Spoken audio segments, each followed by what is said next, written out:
આપ જોઈ રહ્યા છો સંદેશ ન્યૂઝ આપની સાથે હું ભાવિની મહત્વના સમાચારથી શરૂઆત કરીએ તો આનંદનગરમાં યુવતી પર દુષ્કર્મ કેસમાં એક નવો અને મોટો ખુલાસો થયો। આરોપી સિક્યુરિટી ગાર્ડ ધર્મસિંહ A1 સિક્યુરિટીમાં નોકરી કરતો હતો। માત્ર 4 દિવસ પહેલા જ સિક્યુરિટી ગાર્ડ તરીકે જોડાયો હતો। કંપની દ્વારા ગાર્ડને કોઈ સિક્યુરિટી ટ્રેનિંગ આપવામાં નહોતી આવી કે ગાર્ડનું પોલીસ વેરિફિકેશન પણ કરાયું ન હોવાનું સામે આવ્યું। સિક્યુરિટી કંપનીનું PSAR લાયસન્સ 5 એપ્રિલ 2026 એક્સપાયર થઈ ગયું હતું, છતાં લાયસન્સ રિન્યુ કરાવવા કંપની કોઈ પણ પ્રકારની પ્રક્રિયા પણ નહોતી કરી। ત્યારે આનંદનગર પોલીસે સિક્યુરિટી કંપનીના માલિક રામપ્રકાશ તિવારી સામે ગુનો નોંધી આગળની તપાસ હાથ ધરી। અમદાવાદના આનંદનગર વિસ્તારમાં એક યુવતી સાથે દુષ્કર્મ આચરવામાં આવ્યું હતું। હોસ્ટેલમાં યુવતી રહેતી હતી, ત્યાં ધાબા ઉપર તેનું ગળું દબાવી અને દુષ્કર્મ આચરવાની ઘટના સામે આવી હતી। ત્યારબાદ આરોપી ઝડપાઈ ગયો, પરંતુ હવે આ કેસમાં એક પછી એક મોટા ખુલાસા થઈ રહ્યા છે। વધુ અપડેટ સાથે સંવાદદાતા હિમાંશુ પરમાર મારી સાથે જોડાઈ ગયા છે।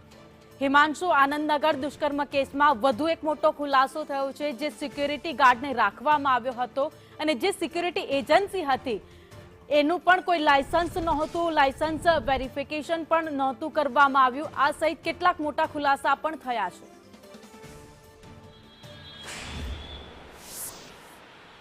ભાવિની, ચોક્કસથી જે પ્રમાણે આજે જોધપુર ગામમાં એક દુષ્કર્મની ઘટના બની હતી, જેમાં જે આરોપી હતો જેનું નામ હતું જે કંપનીમાં કામ કરી રહ્યો હતો, તે 4 દિવસ અગાઉ જ કંપનીમાં કામ કરી રહ્યો હતો, જેના કારણે અને જે યુવતીનું દુષ્કર્મ કરવામાં આવ્યું હતું। વધુ એક મોટો ખુલાસો જે આનંદનગર પોલીસ સ્ટેશન દ્વારા કરવામાં આવ્યો છે કે જે આ કંપની હતી A1 કંપની, જેમાં રામપ્રકાશ તિવારી નામનો જે માલિક હતો, સંચાલક, તે આ કંપનીનું લાયસન્સ છે તે 5 એપ્રિલ 2026ના રોજ એક્સપાયર થઈ ગયું હતું અને ત્યારબાદ જે આ કંપનીને જે રિન્યુઅલની જે પ્રોસેસ છે તે પણ તેના દ્વારા કરવામાં આવી નહોતી અને ખાસ કરીને આ જે લાયસન્સ રિન્યુ કરવાની પ્રોસેસ છે તેમાં એક પણ ડોક્યુમેન્ટ જમા કરાવવામાં આવ્યો નહોતો। વર્ષ 2015માં તેના દ્વારા જે રજીસ્ટ્રેશન કરવામાં આવ્યું હતું, ત્યારબાદ વર્ષ 2021માં લાયસન્સ પૂરું થતા ત્યારબાદ તેને આ જે લાયસન્સ માટે રિન્યુ અરજી કરી હતી, ત્યારબાદ તેને રિન્યુઅલ મળી હતી, પરંતુ જે લાયસન્સની જે છેલ્લી ડેટ હતી જે 5 એપ્રિલ 2026 હતી અને ત્યારબાદ જે 4 મહિનાથી આ જે કંપની ચાલી રહી હતી, કોઈ પણ પ્રકારના દસ્તાવેજી પુરાવા વગર શહેરના અનેક વિસ્તારો, જે મોલ સહિતના જે જગ્યાઓ છે ત્યાં તેની સિક્યુરિટી એજન્સી કામ કરતી હતી અને ખાસ કરીને જે તેના જે સિક્યુરિટી ગાર્ડ છે તેઓ જે છે ટ્રેનિંગ વગર જ જે આ સિક્યુરિટી કંપનીમાં જે નોકરી લાગી જતા હોવાનો ખુલાસો થયો છે।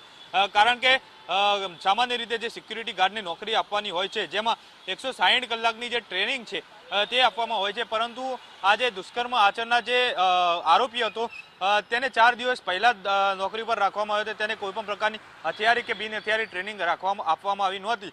તેને લઈને અત્યારે હાલમાં જે માલિક છે તેની વિરુદ્ધ આનંદનગર પોલીસ સ્ટેશનમાં ગુનો દાખલ કરવામાં આવ્યો છે અને તેને લઈને વધુ તપાસ કરવામાં આવી રહી છે। આભાર માહિતી માટે। એટલે કે જે એક પછી એક મોટા અને મહત્વના સમાચાર સામે આવી રહ્યા છે। દુષ્કર્મ કેસમાં એક મોટો ખુલાસો થયો, જે સિક્યુરિટી કંપની હતી તેનું લાયસન્સ પણ એક્સપાયર થઈ ગયું હતું અને કંપની તરફથી તેને રિન્યુ કરવા માટે કોઈ પણ પ્રકારની પ્રક્રિયા પણ કરવામાં નહોતી આવી અને જે સિક્યુરિટી ગાર્ડને 4 દિવસ પહેલા જ નોકરી રાખ્યો હતો, ના તો તેનું કોઈ પોલીસ વેરિફિકેશન કરવામાં આવ્યું, ના તો કોઈ તેને ટ્રેનિંગ આપવામાં આવી। બસ એ વ્યક્તિ આવ્યો, નોકરીએ રાખ્યો તેને અને સિક્યુરિટી ગાર્ડને ત્યાં બેસાડી દેવામાં આવ્યો અને ત્યારબાદ હજુ 4 દિવસ એને નોકરીને થયા અને તેણે દુષ્કર્મને અંજામ આપ્યો।